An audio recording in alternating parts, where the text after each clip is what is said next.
تو ہم ٹیک آف کرنے کی بات کر رہے تھے، پاکستان کے اندر بیرونی سرمایہ کاری آنے کی بات کر رہے تھے، بیرونی محاذ پر اچھی اچھی خبریں ہمیں مل رہی تھی، پھر ایک واقعہ ہوتا ہے سارا کچھ زیرو پہ آ جاتا ہے. یہ سلسلہ ختم ہونا چاہیے اگر آگے کی طرف چلنا ہے. کچھ نکات پہ آپ کو اتفاق رائے کرنا پڑے گا. لیکن لمحہ فکریہ یہ ہے نا کہ ایک واقعہ ہو جاتا ہے اس کے بعد بھی اتفاق رائے پیدا نہیں ہوتا. اس بات پہ تو سب اتفاق کرتے ہیں کہ دہشت گردی ایک ناسور ہے اور اس کا خاتمہ ضروری ہے، لیکن خاتمہ کیسے کرنا ہے، حل تجویز کرنے میں بھی بہت سی جو ہے لفظی گولہ باری ہم نے دیکھی دونوں طرف سے، حکومت اور اپوزیشن کی جانب سے. لیکن آج جب چاروں صوبوں کی نمائندگی ہوئی ڈاکٹر صاحب اجلاس میں، عسکری قیادت بھی موجود تھی اور اتفاق اس بات پر ہوا ہے کہ قومی بیانیہ مضبوط کرنے کی ضرورت ہے. تو یہی وہ پہلا پوائنٹ ہے جس پر فوکس کرنے کی ضرورت ہے. دیکھیے جو آج میٹنگ تھی اس میں جو بھی بیانیہ نکلے گا وہ قومی بیانیہ نہیں کہلائے گا، وہ سرکاری بیانیہ کہلائے گا. قومی بیانیہ اگر بنانا ہے تو قوم میں جو لوگ سرکار میں ہوتے ہیں، جو برسر اقتدار ہوتے ہیں، ان میں تو ہم آہنگی ہوتی ہے. کامن ڈینومینیٹر ہوتا ہے اقتدار میں رہنا، اپنی مرضی سے حکومت چلانا. سوال یہ ہے کہ معاشرے کو آپ کس طرح اس میں شریک کریں گے. یعنی معاشرتی قوتیں ہوتی ہیں سوسائٹی کے اندر، پولیٹیکل پارٹیز ہیں، پولیٹیکل پارٹیز کے علاوہ سوسائٹل گروپس ہوتے ہیں، آرگنائزیشنز ہوتے ہیں، معاشرے کے اہم لوگ ہوتے ہیں جو سرکاری عہدوں پہ نہیں ہوتے. ان کو آپ ایک طرف رکھ کے کس طرح آپ بیانیہ کریٹ کر سکتے ہیں؟ وہ سرکاری بیانیہ ہے. ظاہر ہے سرکار کو ایک ایڈوانٹیج ہوتا ہے، میڈیا ان کے پاس ہوتا ہے. لیکن ڈاکٹر صاحب ایک حل کچھ اس طرح تلاش کیا گیا کہ قومی بیانیے کو نوجوانوں تک پہنچانے کے لیے موویز اور ڈراماز میں قومی موضوعات جو ہیں ان کی تشہیر کی جائے گی اور اس پر ڈرامے بنائے جائیں گے، تو اس سے بھی عوام تک آج کام شروع کریں گے، 2 سال کے بعد اس کام کو آپ مکمل کریں گے، 2 سال تک آپ کا تختہ ہو چکا ہوگا. دیکھیے بات یہ ہے کہ یہ فیصلے کرنا تو آسان ہوتی ہے، اصل چیز ہوتا ہے ان کو امپلیمنٹ کرنا. اصل چیز جو بیانیہ جو ہوتا ہے، بیانیہ کے کیا معنی ہیں؟ میں ایک بیانیہ جاری کر دوں، آپ ایک بیانیہ جاری کر دیں. اصل چیز یہ ہے کہ آپ کس طرح لوگوں کو اپنا ہم خیال بنائیں گے، کس طرح لوگوں کے ہارٹس اور مائنڈز کو جیتیں گے. لوگوں کے ہارٹس اور مائنڈ کو جیتنا ہے بیانیہ کا سکسیس ہوتی ہے. اور ہارٹ اور مائنڈ کو اگر آپ نے جیتنا ہے، لوگوں کو اپنے ساتھ ملانا ہے، تو سب سے پہلے آپ کو یہ اندازہ لگانا چاہیے کہ لوگوں کے اس وقت مسائل کیا ہیں، لوگوں کی مشکلات کیا ہیں، لوگ کیوں پریشان ہیں، کس چیز سے وہ خوف زدہ ہیں اور کس چیز سے وہ خوش ہو جاتے ہیں. ان چیزوں کو جب تک آپ ایڈریس نہیں کریں گے، آپ ایک قومی بیانیہ کریٹ نہیں کر سکتے. سرکاری بیانیہ ضرور کریٹ ہو جائے گا، اور سرکاری بیانیہ کو آپ قومی بیانیہ کے طور پہ پیش کر سکتے ہیں، وہ تو کوئی ایسا مسئلہ نہیں ہے. لیکن جب تک آپ قوم کو ایک پوائنٹ پہ اکٹھا نہیں کر سکتے، اور یہ چیزیں صرف اگر آپ نے قوم کو اکٹھا کرنا ہے تو صرف سرکار کے لوگ کافی نہیں ہوتے. پھر سرکار کے لوگوں کا ایک مرکزی کردار ہے، کیونکہ سرکار ہے وہ مرکزی کردار ہے، لیڈ انہوں نے ہی کرنا ہوتا ہے. لیکن آپ معاشرے کے مختلف طبقوں کو کس طرح لائیں گے؟ آپ بلوچستان ہے، سندھ ہے، کے پی ہے، پنجاب کے اندر ایلیمنٹس ہیں، سیاسی ڈفرینسز ہیں، جہاں آپ ہر تیسری تقریر میں اپوزیشن کے کان کھینچتے ہیں اور اپوزیشن آپ کے کان کھینچتی ہے. جہاں آپ سیاسی طور پر ایک دوسرے کو دبانا چاہتے ہیں، آپ بیانات تو پڑھیں نا. میں یہ کہتا ہوں کہ آپ جو ہماری پولیٹیکل لیڈرشپ ہے اس کے بیانات کا، جس کو ہم کہتے ہیں کانٹینٹ انالیسس، یعنی آپ اس بات کا انالیسس کیجئے کہ وہ باتیں کیا کہتے ہیں. ٹھیک ہے. تیسری بات میں آپ کے حزب مخالف کا کرٹیسزم کو مل جاتا ہے. تو لہٰذا اگر یہی ایک وقت میں ایک دوسرے کو خراب کرنا ہے، اپوزیشن نے آپ کو خراب کرنا ہے، آپ نے اپوزیشن کو خراب کرنا ہے، تو قومی بیانیہ کہاں آ سکتا ہے؟ کہاں آ سکتا ہے جب یونٹی نہیں ہے، آپ کو ایک سوچ نہیں ہے، ایک سوچ نہیں، ایک نظریہ نہیں، تو پھر آپ کیسے قومی بیانیہ تشکیل دیں گے؟ لیکن مظہر عباس صاحب، روایتی اور ڈیجیٹل میڈیا کا سہارا لے کر ایک قومی بیانیہ تشکیل دینے کی بات ہو رہی ہے، لیکن اس وقت دہشت گردی کا جن بے قابو ہے اور بلوچستان میں آئے روز ایسی وارداتیں ہو رہی ہیں، شرپسند عناصر جو ہیں بے گناہوں کی جان لے رہے ہیں. ایسے موقع پر ترجیحی بنیادوں پر کیا کرنے کی ضرورت ہے؟ آج کی میٹنگ میں کیا یہ ڈسکس نہیں ہونا چاہیے تھا؟ دیکھیے، میں تو معذرت کے ساتھ مجھے آج کی میٹنگ کا بھی جو چیزیں سامنے آئی ہیں اس کی بھی سمجھ نہیں آ رہی. آپ کے ملک میں سینما ختم ہو گیا، آپ کون سی موویز کی بات کر رہے ہیں؟ آپ دوسری طرف آپ اس سے پہلے جو پارلیمنٹ کا جوائنٹ سیشن ہوا تھا، پہلے تو انالیسس کریں کہ پرابلم ہے کیا. جب تک آپ پرابلم کا انالیسز نہیں کریں گے، آپ قومی بیانیہ جہاں جس ریاست میں قوم ہی نہیں بن سکی ہو وہاں قومی بیانیہ بنا رہے ہیں. پہلے قوم تو بنا لیں. دوسری بات یہ کہ سمجھیں تو بلوچستان کو، آپ خیبر پختونخوا کی ڈائنامکس کو سمجھیں تو پہلے. 2014 کا نیشنل ایکشن پلان ابھی سلمان غنی صاحب کہہ رہے تھے، تو بتائیں تو پہلے فیلیئرز کو تو ایکسیپٹ کریں کہ کیوں نہیں ہو سکا. اس نہیں ہو سکا کیونکہ وہ جو بھی چیزیں ہیں آپ کے ملک میں، جو دہشت گردی کی وارداتیں ہیں، انہیں کہیں نہ کہیں کبھی پولیٹیکل سپورٹ حاصل ہوتی ہے، کبھی ریلیجس پارٹیز کی سپورٹ حاصل ہوتی ہے، کانشیسلی اور انکانشیسلی. پھر بہت سی چیزیں ایسی ہیں کہ چونکہ آپ کے ملک میں ریپرزنٹیٹیوز گورنمنٹس نہیں ہیں اور نہیں رہتی، آپ کے یہاں من پسند لوگوں کو لا کے بیٹھا دیا جاتا ہے. تو جب آپ من پسند لوگوں کو لا کے بیٹھائیں گے تو وہ قومی بیانیہ نہیں بنا سکتے. قومی بیانیہ بناتے ہیں پاپولر لیڈرز، ریپرزنٹیٹیو لیڈرز، جو ان پاپولر ڈیسیجنز کرنے کی بھی صلاحیت رکھتے ہیں. چونکہ ان کے پاپولر بیس ہوتا ہے تو وہ ان پاپولر فیصلے بھی کرتے ہیں. مظہر عباس صاحب، اس ساری صورتحال میں ہم نواز شریف صاحب کے نام کی بار بار بازگشت سن رہے ہیں. کہا جا رہا ہے ان سے کہ آئیں کردار ادا کریں، اور نون لیگ کے اندر سے بھی لوگ حمایت کر رہے ہیں کہ نواز شریف صاحب کو سامنے آنا چاہیے. کیا آپ کو لگتا ہے اس سچویشن میں وہ کوئی کردار ادا کر سکتے ہیں اور انہیں کرنا چاہیے؟ دیکھیں، انہوں نے کیا تھا نا بلوچستان میں کہ انہوں نے ایکسرسائز کی تھی، اور وہ اچھی ایکسرسائز تھی جب انہوں نے ڈاکٹر مالک کو چیف منسٹر بنایا تھا. اس کے بعد ہم نے مسلم لیگ نون کا 2008 میں تختہ الٹ دیا بلوچستان کے اندر. اس کے بعد ہم نے سینٹ کے الیکشن میں میر حاصل بزنجو کا تختہ الٹ دیا اور من پسند لوگوں کو. تو جب آپ جائے بلوچستان ہی کو لے لیں، بلوچستان میں آپ دیکھیں کہ جو پولیٹیکل لیڈرشپ کو لا کے بیٹھایا جاتا ہے وہ کتنی ریپرزنٹیٹیو ہے.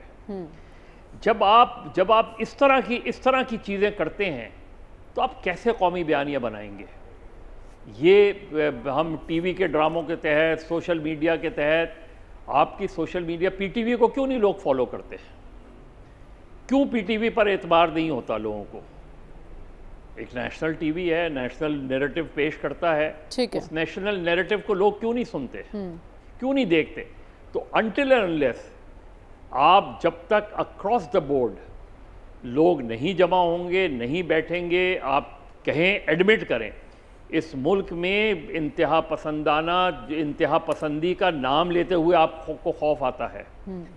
انتہا پسندی کو جب تک آپ ختم نہیں کریں گے دہشت گردی ختم نہیں ہو سکتی. آپ نے کیا ہے اوور دا ایئرز؟ آپ نے تو گروپ تشکیل دیے ہیں. ٹھیک ہے، یہ طالبان کوئی افغانستان میں تو تشکیل نہیں پائے، طالبان کو تو آپ نے بنایا یہاں. ٹھیک ہے، آپ کہہ رہے ہیں مسئلے کے حل کے لیے پہلے مسائل کو سمجھنے کی ضرورت ہے، پھر ہی اس کا حل تجویز کیا جا سکتا ہے اور اس پر عمل درآمد کیا جا سکتا ہے. نیشنل ایکشن پلان کی ضرورت پر آپ زور ہیں کہ پہلے آپ نے سوال اٹھایا کہ پہلے ان پر عمل درآمد کیوں نہیں ہوا. ایک مجھے آگے بڑھنے دیجیے، میں دوبارہ آپ کے پاس آؤں گی.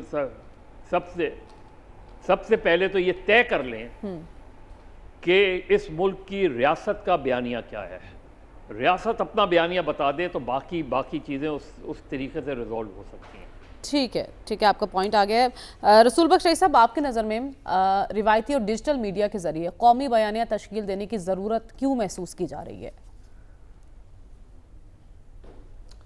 دیکھیں، بات یہ ہے کہ جو روایتی میڈیا ہے دنیا میں اس کے جو ناظرین ہیں، سامعین ہیں، کم سے کم ہوتے چلے جا رہے ہیں. اب لوگ پاکستان ہو یا دنیا کا کوئی اور ملک ہو، وہ سوشل میڈیا کے مختلف پلیٹ فارمز پر نظر رکھتے ہیں. ایک دفعہ نہیں بلکہ میں تو دیکھتا ہوں کہ جہاں کوئی بیٹھا ہوا ہے سامنے ٹیلی فون رکھ کے، کوئی دفتر ہو یا کھیت ہو یا بازار ہو، کوئی دکان ہو، کوئی بھی جگہ ہو، تو وہاں دیکھ رہے ہوتے ہیں. تو اس کی جو ریچ ہے وہ عام آدمی تک ہے. جو ہم ٹیلی ویژن ہے، ریڈیو ہے، وہ اس طریقے سے نہیں دیکھے جا سکتے جب ان کی مناپلی تھی کسی زمانے میں، کہ ڈرامے بھی دیکھتے تھے، کمرشل بھی ان پہ چلتے تھے اور حکومت کی خبریں بھی آتی تھیں. تو سوشل میڈیا کی اہمیت کو تو نظر انداز نہیں کر سکتے. دوسری بات یہ ہے کہ سوشل میڈیا ایسی چیز ہے کہ جہاں پہ ہر آدمی صحافی بنا ہوا ہے، ہر آدمی دانشور بن سکتا ہے اور بنا ہوا ہے، ہر آدمی وائز بھی بنا ہوا ہے، ہر آدمی ایک مذہبی اسکالر بھی بنا ہوا ہے. تو ہر آدمی اپنی بات کر رہا ہے. بلکہ میں دیکھتا ہوں تو مجھے دیکھ کے ذرا خوف بھی آتا ہے کہ یہ کہ کیا ہو گیا ہے دنیا میں کہ ہر آدمی اور ایک بدقسمتی کی بات ہے کہ میرے پاس صرف فیس بک ہے، میں کوئی اور چیز نہیں دیکھتا اور جی چاہتا ہے کہ اس کو بھی بند کر دیں کہ جو میسیجز آ رہے ہیں اس میں لسانی انتہا پسندی ہے، اس میں فرقہ واریت ہے، اس میں جو سب نیشنلزم ہے وہ ہے، اور اس میں نفرت ہے. کہ ایک تو ہوتا ہے نا کہ آپ قومیت پرستی، کہ آپ جو کچھ ہے اس کے ہونے پہ آپ فخر کریں، اپنی ثقافت اپنی زبان کی بات کریں. اس میں نفرت یہ ہے کہ آپ کسی اور لسانی گروہ کے خلاف ایک ایسی مہم چلائیں جس سے کہ جو دہشت گرد ہیں ان کو تقویت پہنچے، ان کی سیاسی ساکھ بحال ہو کہ اچھا یہ چونکہ ایسا ہو رہا ہے اس کے لیے جوابی تو مہم اس لیے تیار ایسا کرنے کی کرنا بھی ضرورت ہی غیر محسوس کی مناسب گئی ہے نا رسول بخش رئیس صاحب. اگر جوابی مہم تیار کرنے کی ضرورت محسوس کی گئی ہے تو کیا یہ درست نہیں ہے؟ بالکل ہونا چاہیے، کیوں نہیں ہونا چاہیے. اور یہ ہے کہ یہ صرف ہمیں حکومت پہ نہیں چھوڑنا چاہیے. یہ آپ میں جو لوگ یہ سمجھتے ہیں کہ ریاست کے خلاف دہشت گردی اور یہ عسکریت پسندی، کوئی بھی ریاست ہو اور کوئی بھی محب وطن ہو، وہ اس کو کسی صورت میں قابل جواز سمجھ نہیں سکتا. اور یہ ہے کہ یہ ہماری بھی ذمہ داری ہے کہ ہم ان کا جواب دیں. لیکن یہ ان لوگوں کا کام ہے جو لوگ اس کام کے لیے بنائے گئے ہیں. یہ عام کہنے کو تو ہے کہ بھی مجھے بھی کرنا چاہیے، آپ کو بھی کرنا چاہیے، لیکن ہم اور حوالوں سے کرتے ہیں. جس طرح سے ہم اب بات کر رہے ہیں یا مضمون لکھتے ہیں یا کالم لکھتے ہیں یا کس سیمینار میں جاتے ہیں، کہ عام آدمیوں میں جو گفتگو ہو رہی ہے وہ یہ نہیں ہے کہ صرف انتہا پسند ہی اپنا بیانیہ یا اپنی باتیں کر رہے ہیں، بلکہ ان کے خلاف بھی لوگ باتیں کر رہے ہیں. اسے شور و غل بہت زیادہ ہے. ٹھیک ہے. ضرورت اس بات کی ہے کہ عوام کی سطح پر دہشت گردی کے خلاف ایک راہ ہموار کی جائے عوام کے اندر، اور ان لوگوں کو بے نقاب کیا جائے جو عجیب جواز تلاش کر کے دہشت گردی کے لیے ایک سپیس کریٹ کرتے ہیں. کہ دیکھیں جی ان کے ساتھ تو زیادتی بہت ہو گئی ہے. لیکن آپ کو نہیں لگتا یہ ایک ٹائم ٹیکنگ پروسیس ہے، بیانیہ مضبوط کرنا، پھر عوام تک پہنچانا؟ ترجیحی بنیادوں پر اس دہشت گردی کے سدباب کے لیے ہمیں کیا کرنا ہوگا؟ ترجیحی بنیادوں پر میں سمجھتا ہوں کہ یہ وہی کچھ کرنا ہوگا جو ہم نے یہ سوات میں کیا، نارتھ وزیرستان میں کیا، ساؤتھ وزیرستان میں کیا. اس سے بڑا میں نہیں سمجھتا کہ ایک چیلنج ہے بلوچستان کے اندر. ایک یہ ہے کہ بلوچستان کا جو مسئلہ ہے اس کو سیاسی بنیادوں پہ بھی دیکھا جائے. وہاں پہ نمائندہ حکومت، یہ جو پاکستان پیپلز پارٹی کی حکومت ہے، یہ جعلی حکومت ہے، یہ عوام کی حکومت نہیں. یہ تو 50 لوگوں کو خرید کرنا کتنا بڑی بات ہے. میں یہ نہیں سمجھتا کہ سب کو خرید کیا گیا ہے، لیکن یہ ہے کہ ان کی جو نمائندگی ہے وہ بہت مشکوک ہے. ایک تو یہ ہے کہ وہاں پہ ایک ایسی حکومت ہو جس کے اوپر بلوچستان کے عوام کا اعتماد ہو، جو ان کے جذبات کی نمائندگی کرتی ہے. دوسرا یہ ہے کہ دنیا میں بھی یہ پیغام جانا چاہیے اور پاکستان کے اندر بھی کہ کوئی بھی عسکریت پسند گروہ آج تک کسی ریاست کے خلاف کامیاب نہیں ہوا. مجھے بتا دیں کہاں پہ کامیاب ہوا ہے؟ کہ صرف اسی صورت میں کامیاب ہوا ہے کہ جب ریاست کو مکمل طور پر بیرونی طاقتوں کی مداخلت سے تباہ کر دیا گیا ہے. یہ مشرقی پاکستان کو بھی مثال غلط دیتے ہیں کہ اگر مکتی بانی پاکستان کی فوج کے خلاف کامیاب ہو گئی تھی تو پھر ہندوستان کی فوج کو وہاں مداخلت کرنے کی کیا ضرورت پڑی تھی؟ وہ تو پھر ظاہر ہے کہ وہ وہاں سے پاکستان کی فوج کو نکال کے وہاں پہ حکومت بنا لیتے، قبضہ کر لیتے. یہ نہیں ہے کہ فوجی ایکشن دوسرا یا سیاسی فیصلے. لیکن آپ اسپیسیفکلی بلوچستان کے معاملے پر کہہ رہے ہیں کہ ایک سیاسی مسائل اور ضرورت پر زور دے رہے ہیں کہ وہاں بات چیت سے مسئلہ حل ہونا چاہیے. سلمان صاحب آپ کچھ کہنا چاہتے ہیں؟ One liner. کہنا چاہتا تھا کہ یہ قومی بیانیہ جو ہے یہ ایگزیکٹو آرڈر کے ذریعے نہیں ہوتا. یہ قوم کے اندر کسی ایک ایشو پہ ہونے والا اتفاق رائے جو ہوتا ہے اور ان کی امنگوں کی ترجمانی جو ہوتی ہے وہ قومی بیانیہ کہلاتا ہے. ٹھیک ہے، ہم ایک بریک کی جانب بڑھنا ہے، واپس آئیں گے تو ہم بات کریں گے پاکستان تحریک انصاف سے متعلق فارورڈ بلاک بننے کی باتیں ہو رہی ہیں، کس حد تک درست ہیں یہ باتیں، جانیں گے اس بریک کے بعد. اسٹے ود اس.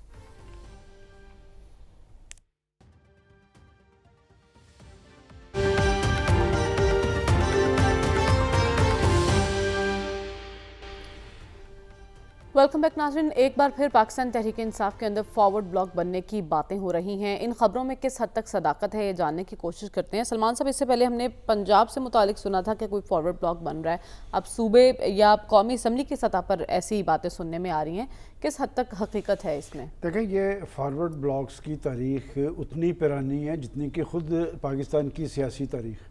ہر دور کے اندر فارورڈ بلاک کی باتیں بھی ہوتی ہیں، کسی حد تک بنتے بھی ہیں.